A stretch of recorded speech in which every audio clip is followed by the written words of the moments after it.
दोस्तों स्टडी 91 के online platform में आप सभी का बहुत बहुत स्वागत है। दोस्तों आज बड़े ही यूनिक टॉपिक पर दोस्तों चर्चा करने वाले हैं। बहुत मज़ा आएगा आप सभी को। दोस्तों आज हमारा टॉपिक है भगवा का सफ़र, जिसके अंतर्गत हम चर्चा करने वाले हैं बीजेपी के उत्थान के बारे में। किस तरह से बीजेपी पार्टी की नींव पड़ी, भारतीय जनता पार्टी जो कि वर्तमान में देश की सबसे बड़ी पार्टी है, इसकी नींव कैसे पड़ी है, इसका जन्म कैसे हुआ है, बीजेपी के पहले जो जनता पार्टी थी वो क्यों क्रिएट हुई थी, जनता पार्टी के पहले जो जनसंघ था उसकी स्थापना क्यों की गई थी, क्योंकि वैसे भी कांग्रेस पहले से थी, कांग्रेस जैसी बड़ी पार्टी थी, इसमें एक से एक धुरंधर नेता थे अपने समय में। तो फिर कांग्रेस के अलावा आखिर जनसंघ की आवश्यकता क्यों महसूस हुई, उस विषय पर आज हम चर्चा करने वाले। और तमाम ऐसे सवाल हैं आप सभी के मन में जो आप जानना चाहते हैं इसका उत्तर, जैसे सफर की शुरुआत या जनसंघ की बुनियाद कैसे पड़ी। मुखर्जी जी, श्यामा प्रसाद मुखर्जी का नाम आपने सुना होगा, नहीं सुना है तो आज सुन लेंगे। उन्होंने कांग्रेस से अपना इस्तीफा क्यों दिया, नेहरू पर तुष्टीकरण का आरोप क्यों गढ़ा गया, ठीक है, उसके पीछे क्या रीजन था, जनसंघ का गठन क्यों हुआ, जनसंघ का पहला चुनाव कैसा था। आप विश्वास नहीं मानेंगे, जो जनसंघ था इसे आप बीजेपी की मातृ पार्टी कर सकते हैं, ठीक है, यहीं से बीजेपी का उद्भव हुआ दोस्तों, ये आप मान सकते हैं। और शुरुआती दौर में दोस्तों इस पार्टी ने सिर्फ और सिर्फ 3 सीटें जीती थी, केवल 3 सीट, और 3 सीट से दोस्तों 300 का सफर कैसे हुआ ये मैं आज आपको बताने वाला हूं, ठीक है। इसी तरह से भारतीय जनता पार्टी का निर्माण कैसे हुआ, कमल ही इनका चुनाव चिन्ह क्यों है, कभी आपके मन में ये सवाल आया होगा, हो सकता ना भी आया हो, लेकिन आज की क्लास के बाद ये सारे के सारे डाउट आपके क्लियर हो जाएंगे। तो मुझे थोड़ा सा समय दीजिए, मैं आपको बहुत अच्छे से और बहुत कम समय में एक्सप्लेन करता हूं, ठीक है। स्टार्ट किया जाए आज की क्लास को, समझिएगा। ये एक ऐसा विषय दोस्तों जो सामान्यतः सभी को जानना चाहिए, सारी जानकारी होनी चाहिए। अगर आप इस देश के नागरिक हैं तो देश में क्या घटित हो रहा है, कोई पार्टी कैसे बनी, उसका निर्माण कैसे हुआ, उसकी विचारधारा क्या है, उसकी सोच क्या है, सब कुछ आपको जानना चाहिए। और यहाँ से मैं उन्हीं सोच की एक छोटी सी झलक प्रस्तुत करने वाला हूं, ठीक है। तो आइए देखते हैं, ध्यान दीजिएगा। भगवा का सफर लिख रहा है कि भाजपा का संबंध भारतीय जनसंघ से जुड़ा हुआ है। आज हम भाजपा के शून्य से शिखर तक कैसे ये भाजपा पहुंची है उसके बारे में चर्चा करने वाले हैं, ठीक है। तो जो जनसंघ था दोस्तों, भारतीय जनसंघ जो एक पार्टी थी, उसका सिंबल क्या था दोस्तों, दीपक सिंबल था। और भारतीय जनता पार्टी का चुनाव चिन्ह क्या दोस्तों, कमल है। तो दीपक से कमल की तरफ कैसे ये पार्टी बढ़ती है उसके बारे में चर्चा किया जाएगा। सबसे पहले आपको जानना पड़ेगा दोस्तों जनसंघ क्या था, और जनसंघ जानने के लिए आपको जानना पड़ेगा श्यामा प्रसाद मुखर्जी जी के बारे में। अगर आप इनके बारे में नहीं जानते हैं तो आप ये नहीं समझ पाएंगे कि आखिर किस विचारधारा से जनसंघ पार्टी की स्थापना की गई, इसका गठन क्यों किया गया, ठीक है। तो आइए सफर की शुरुआत करते हैं। लिख रहा है जनसंघ की स्थापना श्यामा प्रसाद मुखर्जी जी ने किया था। आजादी के बाद जवाहरलाल नेहरू की सरकार में डॉक्टर श्यामा प्रसाद मुखर्जी ये उद्योग मंत्री, केंद्रीय उद्योग मंत्री। आप जरा कल्पना कीजिए, कोई व्यक्ति उस दौर में मंत्री पद पर है। सोचो, हम आज़ादी की लड़ाई लड़ रहे थे, बड़ी मेहनत से दोस्तों हमें आज़ादी नसीब हुई थी। इस आज़ादी के लिए न जाने कितने वीर जवान फांसी के फंदों को चूम लिए, ठीक है। किसी को पता भी नहीं था कि आज़ादी कब मिलने वाली, और जब हम आज़ाद हो गए, उस आज़ाद भारत में अगर कोई मंत्री के पद पर बैठा हुआ, आप समझो कि वो कितना महत्वपूर्ण पद होगा। और वहां से इस्तीफा देना या वहां से एक अलग विचारधारा का जन्म होना, ये कैसे संभव है, जरा उस पर ध्यान दीजिए। तो सबसे पहले श्यामा प्रसाद मुखर्जी जी क्या थे दोस्तों, ये इंग्लैंड से पढ़कर लौटे थे, वहां से बैरिस्टर की पढ़ाई करके लौटे थे। और जब भारत में आते हैं दोस्तों तो जवाहरलाल नेहरू की सरकार में इन्हें उद्योग मंत्री का दर्जा मिला हुआ था, ठीक है, ये केंद्रीय उद्योग मंत्री थे। किंतु 19 अप्रैल 1950 को आजादी के बाद दोस्तों संविधान बनता है, संविधान लागू भी हो जाता है, ये उस दौरान की घटना दोस्तों। तो 1950 को इन्होंने मंत्री पद से इस्तीफा दे दिया। ये जो पहली बार मंत्री चुने गए थे दोस्तों, उस समय देश में लोकसभा चुनाव नहीं होते थे। पहली बार दोस्तों जितने भी लोगों को चाहे अंतरिम मंत्रिमंडल में रखा गया हो, चाहे प्रधानमंत्री का चुनाव हुआ हो, चाहे राष्ट्रपति का चुनाव हुआ हो, उनका चुनाव संविधान सभा ने ही किया था। बाद में दोस्तों ये चुनाव होता 1952 से दोस्तों पहली बार लोकसभा चुनाव किए जाते हैं। मैं उसके बारे में बहुत कुछ आपको बताऊंगा, ठीक है। ये जो हमारा लेक्चर दोस्तों ये अगले 2-3 पार्ट में जाएगा।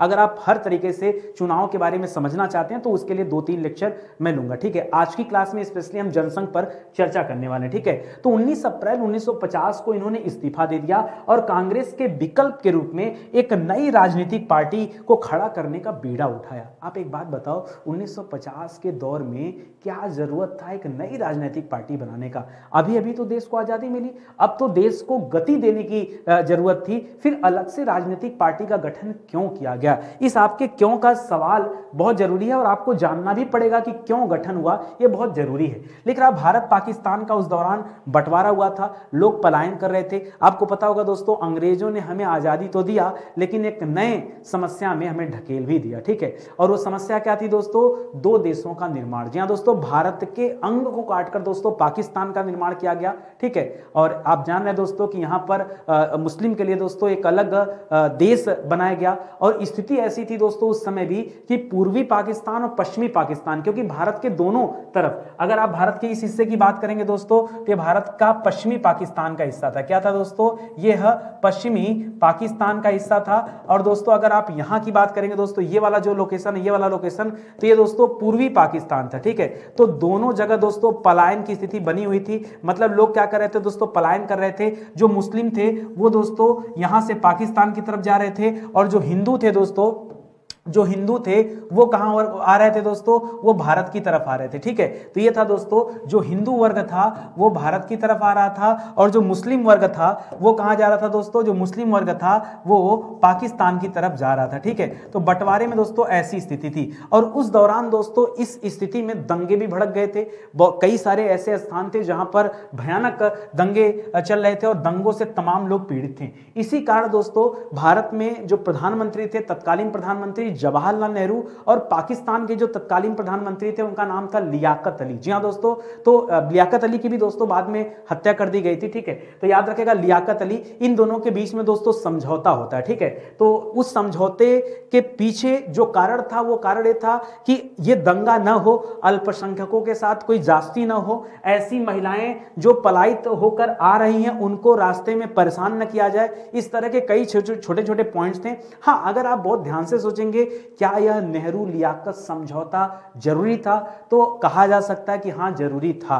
इसलिए जरूरी था दोस्तों कि उसमें आम जनमानस का नुकसान हो रहा था, ठीक है। आप सोचो, कोई इंसान जिसका घर पाकिस्तान में हो और वो हिंदू हो, अब उसे भागकर भारत आना पड़े और बीच में दोस्तों दंगे चल रहे हो, तो क्या उसका परिवार सुरक्षित तरीके से भारत पहुंच सकता है? और वही चीज दोस्तों भारत से जो मुस्लिम परिवार पाकिस्तान जाना चाह रहे थे उनके साथ भी वही समस्या थी। इसलिए दोस्तों दोनों जगह की सरकारों ने फैसला किया कि हम शांतिपूर्ण तरीके से ये पलायन वाला काम करेंगे। हालांकि बीच के जो उपद्रवी तत्व थे उन्होंने बहुत संकट खड़ा किया, ठीक है। लेकिन अगर मानवता की दृष्टिकोण से देखा जाए, पहली बात तो विभाजन ही गलत था, विभाजन नहीं होना चाहिए था, ठीक है। मिल बांट के रहते तो शायद आज ऐसी स्थिति नहीं होती, ठीक है। और जब विभाजन हो गया तो कम से कम शांतिपूर्ण तरीके से ये सभी काम होने चाहिए थे, ठीक है। अच्छा, ये जो नेहरू लियाकत समझौता हुआ, उस नेहरू लियाकत समझौता में एक जो सबसे बड़ा डिसीजन निकला, वो डिसीजन निकला दोस्तों कि एक आयोग गठित किया जाएगा। कैसा आयोग होगा दोस्तों? तो दोनों देश क्या करेंगे? अपने अपने देश में अल्पसंख्यक आयोग का गठन करेंगे। क्योंकि दोस्तों पाकिस्तान में अब ज्यादातर मुस्लिम रहेंगे, तो वहां जो बचे कुचे हिंदू है वहां के लिए वो अल्पसंख्यक कहे जाते हैं। और भारत में जो मुस्लिम वर्ग हैं हम उन्हें अल्पसंख्यक कहते हैं, क्योंकि भारत जो है यहाँ पर हिंदू आबादी ज्यादा है, ठीक है। तो इस तरह से डिसाइड हुआ कि दोनों देश क्या करेंगे? अल्पसंख्यक आयोग का गठन करेंगे। क्या आपको लगता है कोई गलत डिसीजन था? नहीं सर, अभी तक जितनी बातें हुई हैं इसमें कुछ गलत नहीं महसूस हुआ। दोनों देशों के अधिकारियों ने दिल्ली में 6 दिनों तक लगातार बातचीत किया और इसी को दिल्ली पैक्ट के नाम से जाना जाता है। आपने इतिहास के पन्नों में लखनऊ पैक्ट का नाम सुना होगा, लखनऊ समझौता, लखनऊ पैक्ट का नाम सुना होगा, पूना पैक्ट का नाम सुना होगा, ठीक है। लेकिन आपने दिल्ली पैक्ट का नाम नहीं सुना होगा। तो आज सुन लीजिए दोस्तों, ये दिल्ली पैक्ट हुआ था आजादी के बाद का समय दोस्तों, जब पाकिस्तान और भारत के अधिकारियों ने बैठकर बातचीत किया था। इसे दिल्ली पैक्ट के नाम से जाना जाता है, ठीक है। चलिए आगे बढ़ते हैं दोस्तों। अभी तो मैं केवल स्थिति बता रहा हूं, अब मैं आता हूं दोस्तों कि मुखर्जी जी ने इस्तीफा क्यों दिया, मैं उसके पीछे का कुछ कारण देता हूं आपको, सुनिएगा। लिखा जा रहा दोस्तों, श्यामा प्रसाद मुखर्जी जी ने कश्मीर में लागू अनुच्छेद 370 का वो विरोध करते थे। उनको दिक्कत नेहरू लियाकत समझौते से नहीं था। हाँ, नेहरू लियाकत समझौते में जो चीजें रखी गई थी, पॉइंट्स, उनका ठीक से पालन नहीं किया जा रहा था, ये एक बड़ा मुद्दा था। दूसरा मुद्दा था दोस्तों कश्मीर। जी हाँ, कश्मीर में अब तो खैर अनुच्छेद 370 पूरी तरह से वहां समाप्त हो चुका है। कश्मीर हमारे भारत का अभिन्न अंग बन चुका है। लेकिन उस जमाने में दोस्तों जब अनुच्छेद 370 कश्मीर में लागू था, उसके दोस्तों धुर विरोधी में ये श्यामा प्रसाद मुखर्जी जी थे। श्यामा प्रसाद मुखर्जी जी का कहना है कि भाई अभी अभी तो बंटवारा हुआ देश का, ठीक है, और अभी अभी पाकिस्तान का निर्माण हुआ है, फिर ये अलग से कश्मीर का निर्माण क्यों हो रहा है? बात समझ में आ रही है भाई? पाकिस्तान हमने बना दिया तो अलग से कश्मीर का निर्माण क्यों हो रहा है? वो दोस्तों इस पक्ष में नहीं थे कि कश्मीर के लिए अलग विधान हो, कश्मीर के लिए अलग संविधान हो, ये इसके पक्ष में कतई नहीं थे। इसलिए दोस्तों इसका विरोध करते थे। और एक जो सबसे बड़ी समस्या थी दोस्तों उस जमाने में, शायद बहुत सारे लोगों को पता नहीं होगा, कश्मीर जाने के लिए वीजा लेना पड़ता था, वहां की सरकार से अनुमति लेना पड़ता था। अगर हमें अपने ही देश में जाने के लिए वीजा लेना पड़े, अनुमति लेना पड़े, तो हमें किस बात की स्वतंत्रता है बताइए? तो इस चीज के दोस्तों श्यामा प्रसाद मुखर्जी जी क्या थे? विरोध कर रहे थे। वे चाहते थे कि पाकिस्तान विभाजन के बाद भारत का पुनः विभाजन न हो, भारत और कश्मीर में एक समान कानून लागू हो, कश्मीर को दूसरे राज्यों की तरह ही देश का अभिन्न अंग माना जाए। उनका बस खाली यही मानना था। ठीक है, श्यामा प्रसाद मुखर्जी जी का, जो कि उद्योग मंत्री थे, उनका केवल यही मानना था। क्या वो गलत सोच रहे थे? नहीं, आप बिल्कुल नहीं कह सकते कि उनकी सोच गलत थी। उस समय के हिसाब से दोस्तों उनकी सोच बिल्कुल सही थी। ठीक है, मुखर्जी जी ने नेहरू पर तुष्टीकरण का आरोप लगाया। क्यों दोस्तों आरोप लगाया? दोस्तों क्योंकि नेहरू और लियाकत अली के बीच में दोस्तों बड़ी घनिष्ठ संबंध थे, बहुत अच्छी मित्रता थी। और नेहरू और लियाकत अली ये दोनों केवल दोस्तों उस राजनीतिक पराकाष्ठा की कुर्सी पर बैठना चाहते थे। उनको देश से, अब देखिए शुरुआती में तो उन्होंने बड़ा मेहनत किया, ऐसा नहीं, देखिए किसी की विचारधारा ना वो अचानक से नहीं बदलती है और शुरू से भी नहीं बदलती। हो सकता है कि वह ऐसा व्यक्ति हो कि शुरुआती समय में भारत के लिए बहुत ज्यादा मदद किया हो, तो हम ये नहीं कह सकते कि नेहरू जी का कोई योगदान नहीं रहा। नेहरू जी का तमाम योगदान रहा है, इसमें कोई दो राय नहीं है। बहुत सारे अच्छे अच्छे कार्य भी इन्होंने किए, लेकिन यदि व्यक्ति ने कुछ बुरे कार्य किए हैं तो भाई उनका निंदा करना भी आवश्यक है। भाई अगर ये सिस्टम ना होता तो लोकसभा में विपक्ष का निर्माण ही क्यों होता? सीधे सीधे सरकार रहती, सरकार का विरोध कोई ना करता। लेकिन विपक्ष को केवल इसलिए रखा गया कि भाई सरकार अगर सही काम कर रही है तो विपक्ष उस कार्य में सहयोग करे, और अगर सरकार की पॉलिसी नीतियां गलत हैं तो सरकार का विरोध करने वाला कोई ना कोई होना चाहिए, इसलिए विपक्ष बना। और दुनिया में याद रखिए, अगर आपका कोई क्या नहीं करता दोस्तों, आपकी गलतियों को कोई नहीं बताता ना, तो आपको रावण बनने में देर नहीं लगेगी। कौन? अगर कोई आपकी गलती नहीं समझाता, चाहे वो आपका मित्र हो, चाहे आपके परिवार वाले हों, तो गलती बताने वाला व्यक्ति होना चाहिए। तो ऐसा नहीं कि नेहरू जी ने कोई गलती नहीं किया, नेहरू जी की भी तमाम गलतियां रही। उन गलतियों में से एक ये भी रही कि वो लियाकत अली के साथ जुड़ करके जो है उन लोगों को ज्यादा छूट दे रहे थे, इसीलिए श्यामा प्रसाद मुखर्जी जी ने उन पर तुष्टीकरण का आरोप लगाया। श्यामा प्रसाद मुखर्जी ने कहा कि एक देश में दो निशान, क्योंकि दोस्तों कश्मीर का झंडा भी अलग था, भारत का झंडा अलग था, तो उन्होंने कहा कि एक देश में दो निशान, दो विधान और दो प्रधान, ये नहीं हो सकता।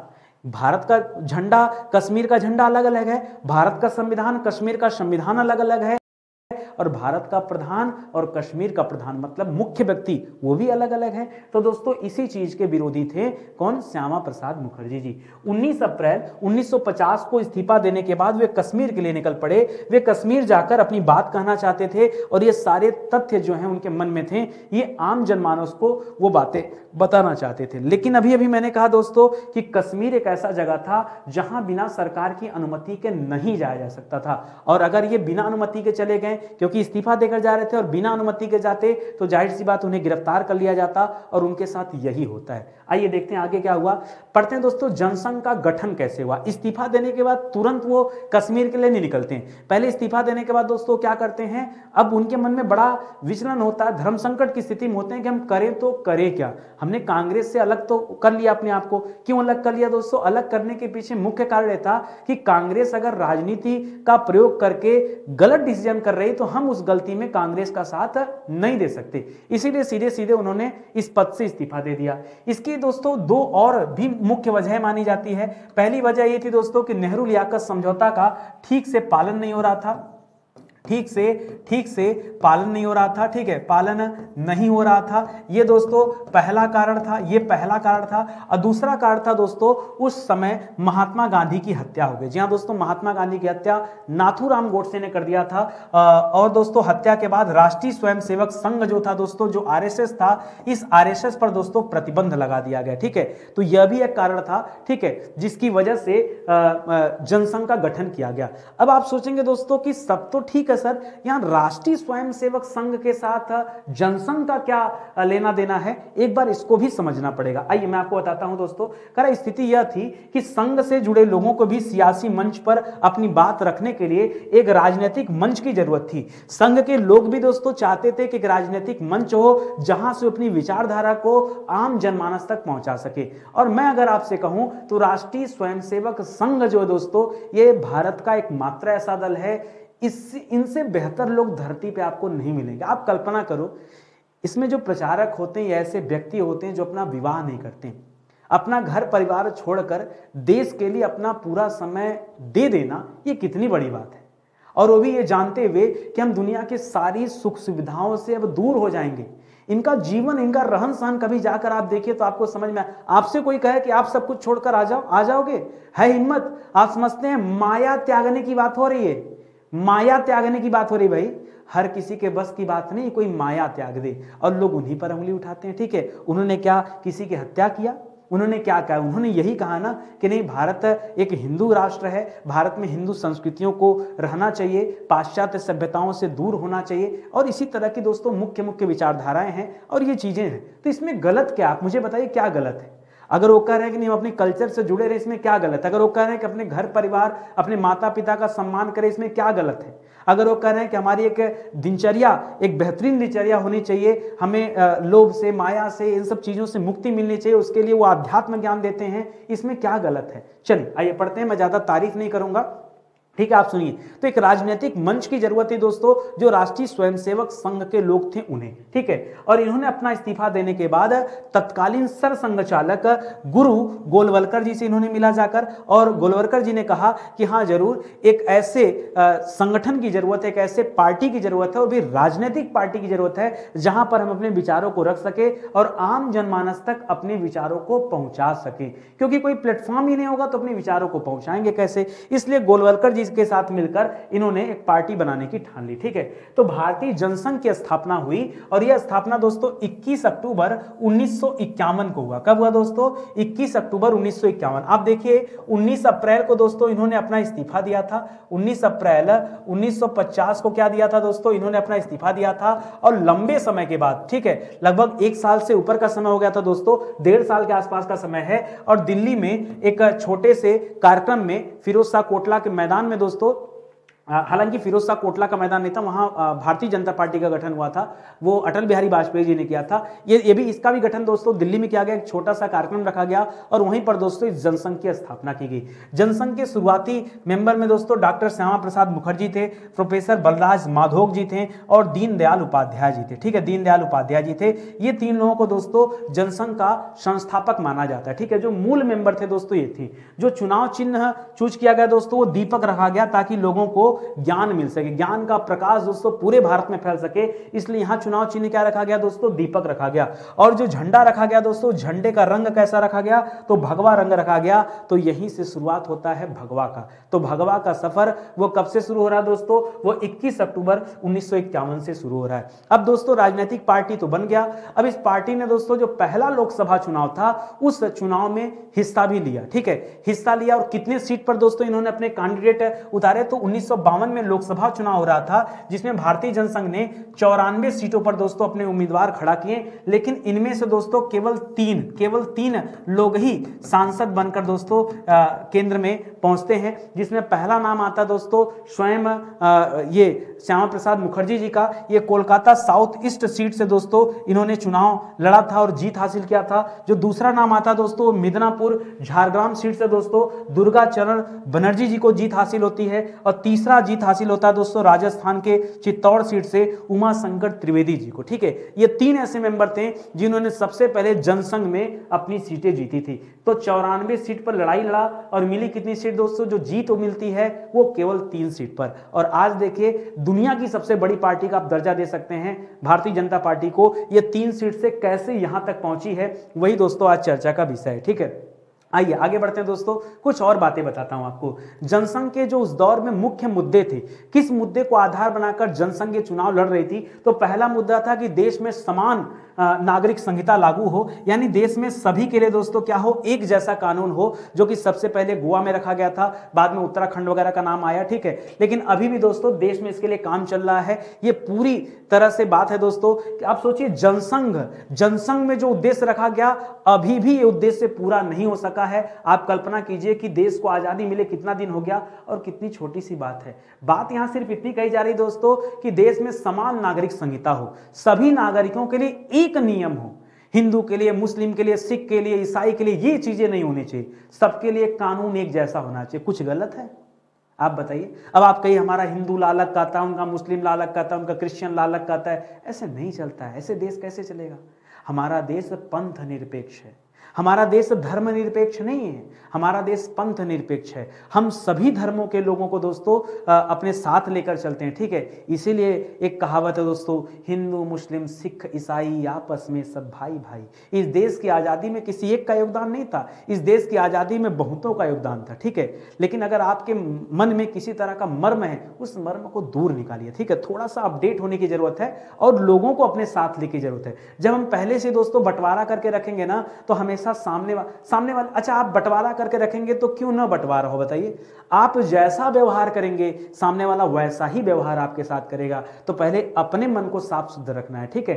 चलिए आगे देखते हैं। तो देश में समान नागरिक संहिता की बात दोस्तों यह मुख्य मुद्दे में शामिल थी, जो जनसंघ के मुद्दे थी, ठीक है। इसी तरह से गौ हत्या पर पूर्ण रूप से प्रतिबंध। हालांकि उत्तर प्रदेश में जब से योगी आदित्यनाथ जी की सरकार आई है, तब से दोस्तों बूचड़ खानों पर बहुत ज्यादा रोक लगी। ऐसा नहीं कि बूचड़ खाना बंद हो गए, अब ध्यान से सुनिए, ऐसा नहीं कि बूचड़ खाना बंद हो गए, आज भी बूचड़ खाना चल रहे हैं दोस्तों। वे बूचड़ खाना बंद हुए जो बिना लाइसेंस के चल रहे थे, ठीक है। लोग अवैध तरीके से दोस्तों गौ हत्या करते थे, वो बूचड़ खाने बंद कर दिए गए। जिनके पास पहले से लाइसेंस थे, उन्होंने अपने लाइसेंस को रिन्यूअल कराया था, वो बूचड़ खाने अभी भी चल रहे थे। लेकिन सच कहें तो दोस्तों गौ हत्या पर प्रतिबंध लगनी चाहिए, ठीक है। तो दोस्तों ये भी मुख्य रूप से इसमें शामिल था। और जो अंतिम था दोस्तों वो था कश्मीर से धारा नहीं, यहाँ धारा जरूर बोलते हैं दोस्तों, लेकिन धारा सही नहीं दोस्तों, यहाँ कहिए कश्मीर से अनुच्छेद 370 की समाप्ति, जो कि हो चुकी है, ठीक है। अब कश्मीर दोस्तों अनुच्छेद 370 नहीं है,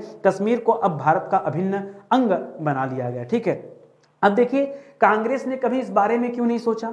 अब उसके पीछे छोटा सा लॉजिक देता हूं।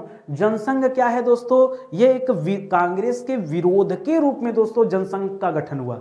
अब विरोधी जैसा सोचता है, हम वैसा नहीं सोच सकते। कोई मुझसे कहता कुछ तो, अब जैसे कोई कहता मुझसे कि आप बीजेपी की तरफदारी करते हैं, आप कांग्रेस की तरफदारी करते हैं, आप समाजवादी पार्टी की तरफदारी करते हैं। हम कहते भैया किसी की तरफदारी ना कीजिए, जो भी पार्टी देश के हित में काम करे हम उसके साथ हैं, जो देश के अहित में काम करे हम उसके विरोध में। ये भावना होनी चाहिए, एक लाइन की साफ सुथरी बात। तो जब तक आप अच्छे हैं, जब तक आप सही दिशा में चल रहे हैं, हम आपके साथ कदम से कदम मिलाकर चलेंगे। ज्यों ही आप कोई गलत निर्णय लेंगे, ज्यों ही आपके रास्ते गलत होंगे, हम आपके विरोध में खड़े हो जाएंगे। मात्र यह भावना रखकर लोगों को काम करना चाहिए। तो कौन किस पार्टी का है यह मायने नहीं रखता, ठीक है। यह विचारधारा हमेशा रखिए। लेकिन दोस्तों यहां कांग्रेसियों के साथ सीधे सीधे क्या हुआ? क्योंकि दोस्तों यह मुख्य मुद्दा किसका था दोस्तों? यह मुख्य मुद्दा था जनसंघ का। तो जनसंघ के मुख्य मुद्दे में कांग्रेस क्यों साथ देगा? यह विचारधारा गलत है। भाई हम कह रहे हैं मानवता की रक्षा करनी चाहिए, दूसरी पार्टी ना माने तो आप मानवता की रक्षा नहीं करेंगे, आप हिंसा पर उतर जाएंगे। कोई तरीका है क्या? हाँ, अरे जो सही है वो सही है, वो सबके लिए सही है भाई, वो सबके लिए सही है। आप देखिए ना, राम मंदिर का उद्घाटन हुआ, राम मंदिर के उद्घाटन में बहुत सारे पार्टी के लोगों ने हिस्सा नहीं लिया, भगवान राम बटे थे।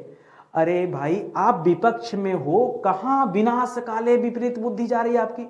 आप विपक्ष में हो, रहो विपक्ष में, भगवान आपको सद्बुद्धि दे। लेकिन कहीं अगर ऐसी कोई बात है, पूरी दुनिया हमें देख रही है, हम आपस में बट के रहेंगे तो कैसे काम चलेगा? आप बताइए। अगर हम आपस में बढ़ जाएंगे कि नहीं मंदिर उनके द्वारा बनाया गया, हमें नहीं जाना चाहिए, तो दोस्तों गलत तरीके से कहानी प्रेजेंट करना, पटाक्षेप करना, ये दोस्तों गलत होता है, ठीक है। जाना चाहिए, खुशी का माहौल था, इतने दिनों बाद रामलला टेंट से निकलकर अपने घर में आए थे, ठीक है। अब आप ऐसा ही सोचो, मतलब कभी आप झोपड़पट्टी में रहें और आप अपना आशियाना बनाएं और आप अपने घर में घर का निमंत्रण दें कि भैया आज हमारे घर गृह पूजा है और कोई ना जाए, तो आपको कैसा लगेगा? ठीक है, और ना जाए तो ठीक है, ना आ तो ठीक, कम से कम उसके ऊपर आक्षेप तो मत करो, बोलो तो मत, अरे भाई कुछ अच्छा नहीं कर सकते तो खराब तो ना कहो, है कि नहीं।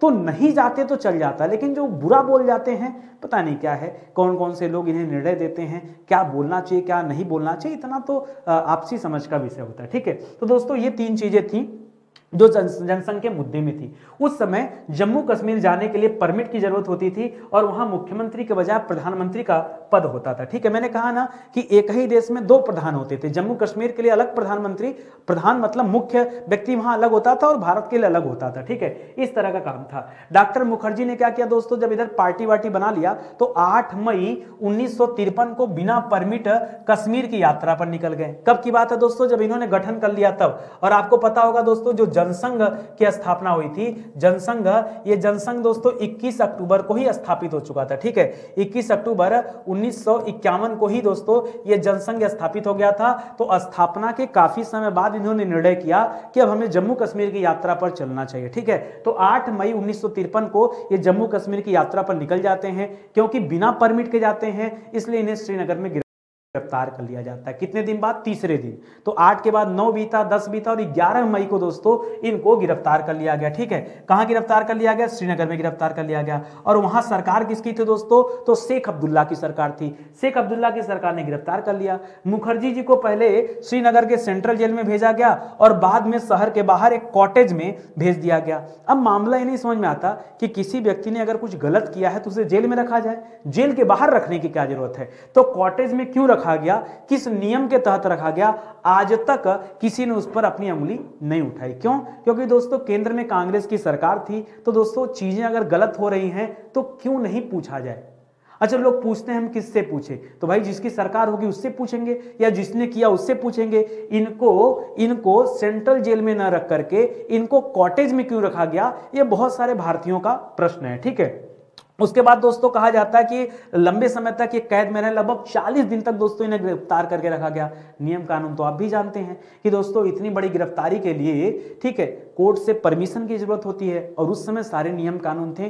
तो क्या किसी मजिस्ट्रेट से परमिशन लिया गया कि इतने समय तक इन्हें कैद करके रखा गया है। फिर सामने वाले को अपने वकील भी दिए जाते हैं। भाई संविधान तो बन गया था ना, तो बनने के बाद क्या इन्हें कोई वकील मिला, कुछ नहीं। अब दोस्तों इनको बुरी तरीके से रखा गया। इस दौरान दोस्तों इनकी तबीयत खराब हो गई, ठीक है, इनकी तबीयत खराब होगी। तबीयत खराब होने के बाद दोस्तों आनन फानन में इनको एक डॉक्टर ने बुलाया। पहले वहां पर दोस्तों एक लेडीज थी जो इनके साथ रहती थी इनका स्वास्थ्य का देखभाल करने के लिए, ठीक है। तो वो दोस्तों थी और कहा गया दोस्तों 19 और 20 जून की रात को दोस्तों एक घटना घटी। उसमें जब इनकी तबीयत ज्यादा खराब हुई तो कहा गया इन्हें प्लूराइटिस नामक रोग हो गया है। ऐसा नहीं था कि रोग पहली बार हुआ था, इसके पहले 1937 में और 1944 में भी वह इस रोग से पीड़ित थे, ठीक है। इसके बाद दोस्तों आनन फानन में डॉक्टर मोहम्मद अली को बुलाया जाता है। मोहम्मद अली आते हैं तो कहते हैं कि इनको स्ट्रेप्टोमाइसिन नाम का एक इंजेक्शन देना पड़ेगा। तो यहां श्यामा प्रसाद मुखर्जी ने मना किया कि हमारे फैमिली डॉक्टर ने कहा कि ये इंजेक्शन आपको सूट नहीं करता है, इसलिए ना दीजिए। लेकिन उनको भरोसा दिलाया गया और जबरदस्ती, अब पता नहीं दिलाया गया कि नहीं दिलाया गया, कोई सीसीटीवी कैमरा तो है नहीं, ठीक है। तो ये इंजेक्शन लगा दिया गया, जिसके बाद दोस्तों रात में उन्हें अटैक आ गया और हार्ट अटैक से उनका निधन हो गया, ठीक है। अब दोस्तों बहुत सारे भारतीय चाहते हैं कि उनके निधन के पीछे क्या कारण थे, क्या उनके साथ घटना घटित हुई, उस चीज की जांच पड़ताल की जाए, उसके लिए एक कमीशन बनाया जाए, एक आयोग बनाया जाए। लेकिन आज तक हमारे देश में किसी को फुर्सत नहीं मिली। मतलब एक व्यक्ति जो इस छोटे से मुद्दे पर केंद्रीय मंत्रिमंडल से इस्तीफा देकर निकल जाता है, जनसंघ की स्थापना करता है, उस व्यक्ति का रहस्यमय तरीके से मर जाना, ये आज तक देश ढूंढ नहीं पाया, ठीक है। हमारे देश में ऐसा नहीं, कमी नहीं है, जरूरी भी है। आप देखिए आज मैं ऐसे बहुत सारे लीडर का नाम बताऊंगा जिनका रहस्यमय तरीके से मृत्यु हो गया और किसी ने जानने का प्रयास भी नहीं किया कि भाई उनकी मृत्यु कब और कैसे हो गई। हालांकि इनकी जो माता थी उन्होंने दोस्तों आरोप भी लगाया कांग्रेस पर, लेकिन केंद्र में उनकी सरकार थी तो कुछ हो नहीं पाया। लेकिन अब 22 जून की रात को मुखर्जी जी की हार्ट अटैक के कारण निधन हो गया, ठीक है। अच्छा, कहा जाता दोस्तों कि अस्पताल में उनके इलाज के दौरान एक नर्स थी जिसका नाम था राज दुलारी टीकू। जब दोस्तों मुखर्जी मुखर्जी जी को पीड़ा हुई तो रासबिहारी टीकू ने एक जूनियर डॉक्टर को बुलाया, उनका नाम था डॉक्टर जगन्नाथ जुस्सी। जगन्नाथ जुस्सी से जब मामला हल नहीं हुआ तब डॉक्टर मोहम्मद अली आए और उन्होंने स्ट्रेप्टोमाइसिन का इंजेक्शन दिया, उसके बाद तो हार्ट अटैक आ गया। ठीक है, तो ये दोस्तों चीजें थी। अब जो लोगों के सवाल हैं आज तक दोस्तों दबे के दबे रह गए, आज मैं आपको बताना चाहता हूं सवाल कौन कौन से। पहला सवाल दोस्तों कि मुखर्जी जी को जेल से ट्रांसफर क्यों किया गया था, उसके पीछे क्या कारण था, आज तक इसका उत्तर नहीं मिला। मुखर्जी जी को कॉटेज में क्यों रखा गया था, आज तक इसका भी उत्तर नहीं मिला। और इतने लंबे समय तक किस आधार पर मुखर्जी जी को 1 महीने से अधिक समय तक गिरफ्तार करके रखा गया, वो भी नहीं मिला। जानबूझकर स्ट्रेप्टोमाइसिन जो इंजेक्शन था दोस्तों, जो दवा दी गई, ये क्यों दिया गया, जब उन्होंने मना किया था तो ये इंजेक्शन उन्हें क्यों दिया गया, इसी के कारण उनका निधन हो गया। ठीक है, तो ये बहुत सारे सवाल हैं, इन सवालों का जवाब आज तक नहीं मिला। और क्या ढूंढेंगे आप जवाब। ठीक है, आज तक दोस्तों ऐसे बहुत सारे नेता थे दोस्तों जो हमारे लिए मतलब विलक्षण प्रतिभा के धनी थे, हमारे लिए अद्भुत थे, उनकी तुलना नहीं की जा सकती, वो अतुलनीय थे, अनुपम थे दोस्तों। ऐसे नेता हमारे बीच से चले गए। आप हमारे सुभाष चंद्र बोस जी का नाम जानते होंगे। सुभाष चंद्र बोस जी का निधन दोस्तों रहस्यमय तरीके से हो गया। आज तक किसी भी सरकार को फर्क नहीं पड़ा कि इनके मौत के पीछे राज जाना जाए, कैसे इनका निधन हुआ, क्यों निधन हुआ। हम जान तो सकते हैं, क्या हमारे देश के लिए उन्होंने कुछ नहीं किया। आप देखो ना, आप इतिहास की किताब उठाकर देखो, आपको पता चलेगा इन्होंने क्या कुछ किया। ठीक है, उसी तरह से दोस्तों दीनदयाल उपाध्याय, आगे चल के दोस्तों आप पढ़ेंगे दीनदयाल उपाध्याय जी की रहस्यमय तरीके से मृत्यु होगी। ट्रेन में दोस्तों मरे पाए गए, यही मुगल सराय स्टेशन है, बनारस के पास में मुगल सराय स्टेशन है, अभी फिलहाल उसका नाम बदलकर दीनदयाल उपाध्याय रख दिया गया। ठीक है, लेकिन दोस्तों एक बड़ा विषय था।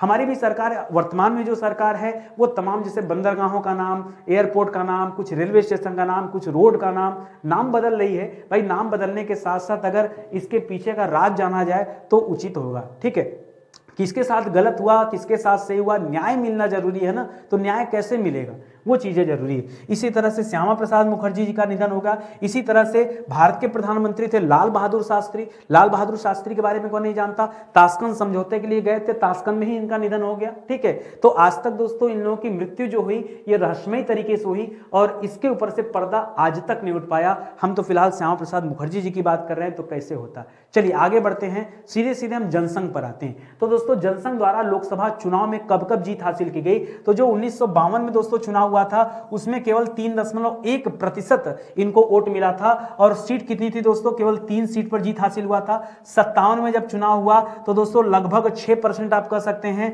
और इनका सीट 4 हो गया। 1962 में जब चुनाव हुआ तो इन्होंने 14 सीट पर दोस्तों अपनी जीत हासिल की। 67 में जब चुनाव हुआ तो इन्होंने 35 सीट पर जीत हासिल की। ठीक है, उसके बाद 71 वाले चुनाव में स्थिति फिर थोड़ी सी गड़बड़ हो गई तो 22 सीट पर ही जीत इन्होंने हासिल किया। इस तरह से दोस्तों 52 से लेकर 71 तक का जो शेड्यूल था दोस्तों कुछ ऐसा था। तो 3 सीट, 4 सीट, 14 सीट, 35 सीट और फिर 22 सीट। अगर देखा जाए दोस्तों तो दक्षिण भारत में कभी इनकी सरकार नहीं बनी, इन्होंने कोई सीट नहीं जीता। ठीक है, लेकिन अगर हम उत्तर भारत की बात करें तो उत्तर भारत में आपका हरियाणा हो गया, आपका राजस्थान हो गया, गुजरात हो गया, महाराष्ट्र हो गया, मध्य प्रदेश हो गया, बिहार हो गया और उत्तर प्रदेश हो गया। ठीक है, तो यहां पर याद रखिएगा 1, 2, 3, 4, 5, 6 और 7, ये 7 ऐसे राज्य थे जहां से ज्यादातर सीटें निकलती थी जनसंघ की। ठीक है, तो जनसंघ जो सक्रिय था दोस्तों वो इन्हीं 7 राज्यों में सक्रिय था, बाकी दक्षिण भारत की तरफ इनकी सक्रियता बहुत कम थी। ठीक है,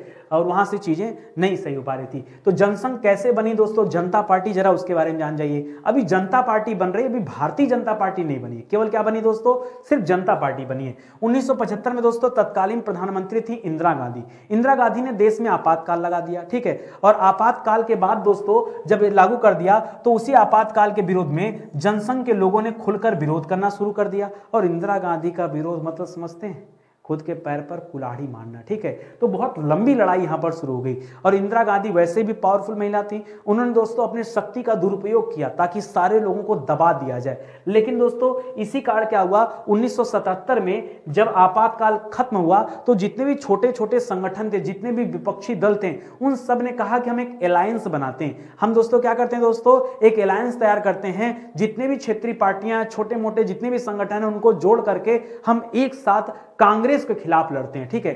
ये कुछ उसी तरह का दौर था जैसा आज हो रहा है। आज सेंट्रल में बीजेपी की सरकार है, भारतीय जनता की पार्टी की सरकार है, और विपक्ष के जितने भी छोटे मोटे राजनीतिक पार्टियां हैं उन्होंने सारे मतभेद बुलाकर, ठीक है, क्या कर दिया, एकजुट हो गए हैं। और ये लड़ाई वैसी ही है जैसे 1977 में हुई थी। लेकिन मैं कहना चाहूंगा दोस्तों, ये लड़ाई भले वैसी हो लेकिन अंतर है, हम लड़ किसके लिए रहे हैं ये इंपॉर्टेंट है। जैसे दोस्तों अगर हम सामने रावण खड़ा था तो राम जी ने अपनी फौज बनाई, राम जी जाके सुग्रीव से मिले, तमाम लोगों से मिलकर अपनी फौज बनाई। रावण ने किसी से मदद नहीं लिया था, ठीक है, राम जी ने मदद लिया था, ठीक है। उसी तरह से दोस्तों जब महाभारत हुआ तो दोस्तों पांडव किसकी मदद लिए थे, पांडव तो 5 पांडव ही लड़ रहे थे, बाकी जितने धुरंधर थे वो सब चले गए अधर्म की तरफ, ठीक है, यानी दुर्योधन की तरफ, चाहे वो द्रोणाचार्य रहे हो, चाहे वो भीष्म पितामह रहे हो। यानी इस बार क्या हुआ दोस्तों, इस बार शत्रु अलायंस बना रहा था। तो मुद्दा अलायंस का नहीं है, मुद्दा इसका है कि अलायंस बना कौन रहा है। और मैं यहां उनकी तुलना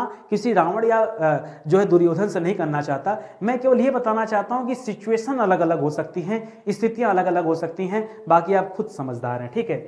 चलिए आगे बढ़ते हैं दोस्तों। अच्छा, ऐसा भी हो सकता है कि उस दौर में अपनी शक्ति का दुरुपयोग हो रहा हो, इस वजह से लोगों ने अलायंस बनाया हो। और आज क्या हो रहा दोस्तों, आज जो अलायंस बन रहा दोस्तों, ये अलायंस दोस्तों आप जानिए ना, ये जितने लोग अलायंस बना रहे हैं, क्या इन्होंने कभी भ्रष्टाचार नहीं किया, जम के भ्रष्टाचार किया, खूब भ्रष्टाचार किया, सब चीजें भरी पड़ी इनके अंदर। और अब एकजुट हो रहे हैं कि भाई अब अगर हमने अलायंस नहीं बनाया तो हम लोगों का सत्ता समाप्त हो जाएगा, जो सत्ता का सुख भोग रहे तो वो सब समाप्त हो जाएगा, चला जाएगा, इसलिए अलायंस बन रहा है, ठीक है। शायद अलग अलग लड़ते तो सामने वाले को कमजोर कर देते, एक साथ आकर और गड़बड़ हो जा रहा है। चलिए आगे बात करते दोस्तों। तो लिख रहा है कि देश में आम चुनाव प्रक्रिया की शुरुआत हुई, ठीक है। विपक्षी दलों ने वैचारिक मतभेद को भुलाकर इंदिरा गांधी और कांग्रेस पार्टी को परास्त करने के लिए जनता पार्टी बनाई। मुख्य रूप से दोस्तों इसमें कौन कौन सी पार्टी थी, तो एक तो मुख्य रूप से हमारी जनसंघ थी, जनसंघ के बाद जो दूसरी बड़ी पार्टी थी दोस्तों वो संयुक्त सोशलिस्ट पार्टी थी। सोशलिस्ट पार्टी समाजवादी पार्टी आप बोल सकते हैं, ठीक है।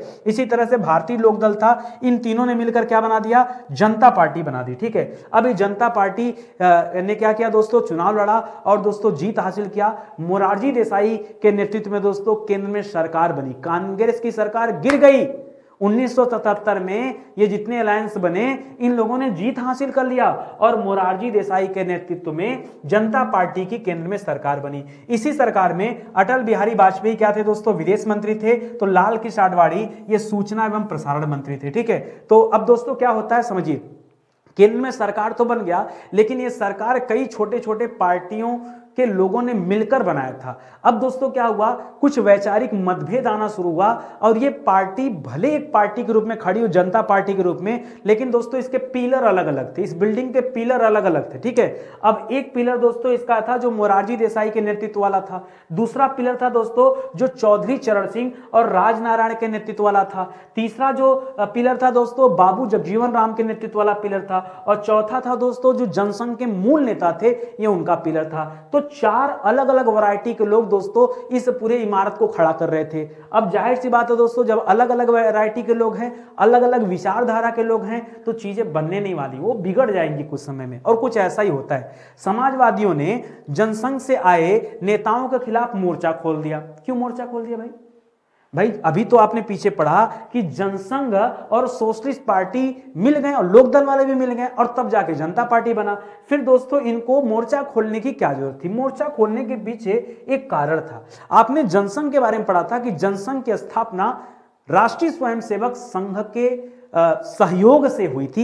ये आप जानते हैं, गुरु गोलवलकर जी से दिशा निर्देश प्राप्त करके या उनका आशीर्वाद प्राप्त करके ही श्यामा प्रसाद मुखर्जी जी ने इस पार्टी का गठन किया था, आप भली भांति जानते हैं। और राष्ट्रीय स्वयंसेवक संघ के लोग भी जनसंघ के लिए अपना जान न्यौछावर करते थे और उसके लिए अपना हद से ज्यादा कार्य करते थे, क्योंकि उन दोनों के विचार मिलते थे। वो लोग चाहते थे कि भारत एक हिंदुत्ववादी देश हो और उसी परिप्रेक्ष्य में ये लोग काम करते थे। लेकिन ऐसा नहीं था कि किसी दूसरे धर्म के लोगों के खिलाफ उन्होंने निंदा की हो, इस तरह का व्यवहार नहीं था। उनका बस खाली मानना था कि आप अपने धर्म को मानिए लेकिन किसी दूसरे के धर्म को आप जो है उस पर आक्षेप मत डालिए, ये उनकी नीतियां रही, ठीक है।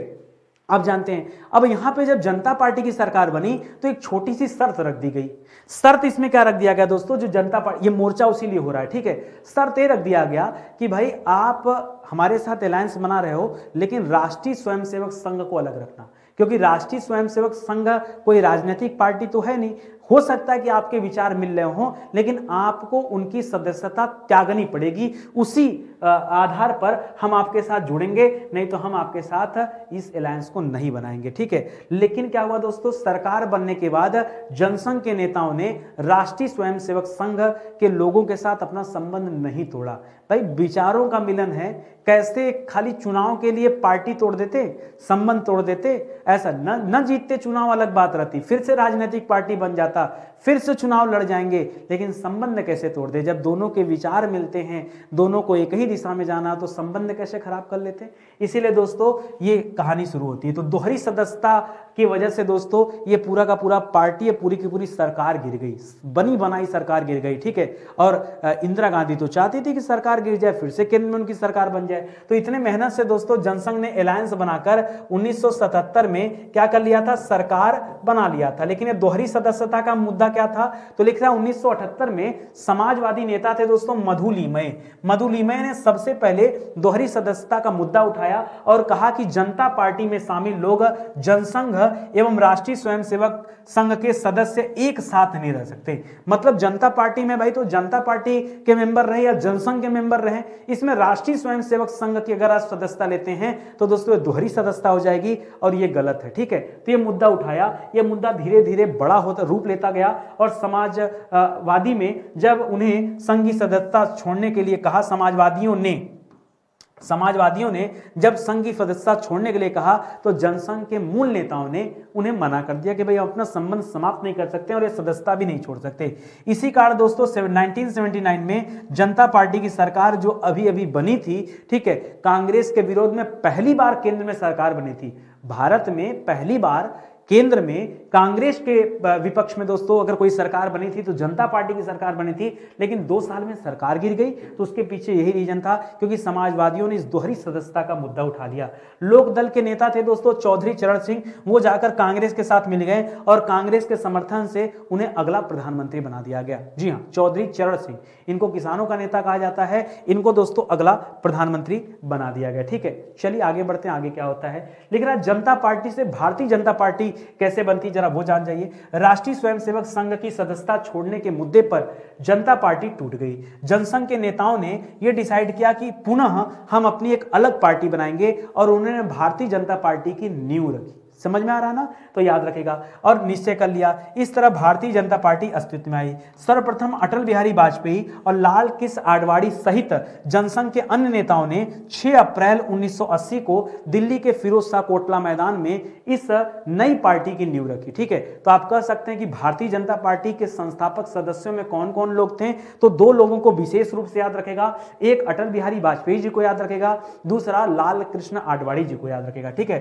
तो अटल बिहारी वाजपेयी जी को याद रखेगा और लाल कृष्ण आडवाणी जी को याद रखेगा। अभी हाल फिलहाल में दोस्तों लाल कृष्ण आडवाणी जी को भारत रत्न दिया गया, ये आप याद रखेंगे, ठीक है। इसके अन्य सदस्यों में दोस्तों मुरली मनोहर जोशी जी थे और थे दोस्तों नाना देशमुख जी थे। इसके अलावा KR मलकाड़ी जी थे, सिकंदर बख्त थे, ठीक है, विजय कुमार मल्होत्रा थे, विजय राजे सिंधिया थी, भैरव सिंह शेखावत थे, शांता कुमार थे, जगन्नाथ राव थे, ठीक है। इस तरह से दोस्तों आप देखेंगे तो 3 त्रिका 9, 10 और 11, ये 11 ऐसे लोग हैं दोस्तों, 11 ऐसे लोग हैं जिन्होंने बीजेपी की स्थापना किया, भारतीय जनता पार्टी की स्थापना किया, ठीक है।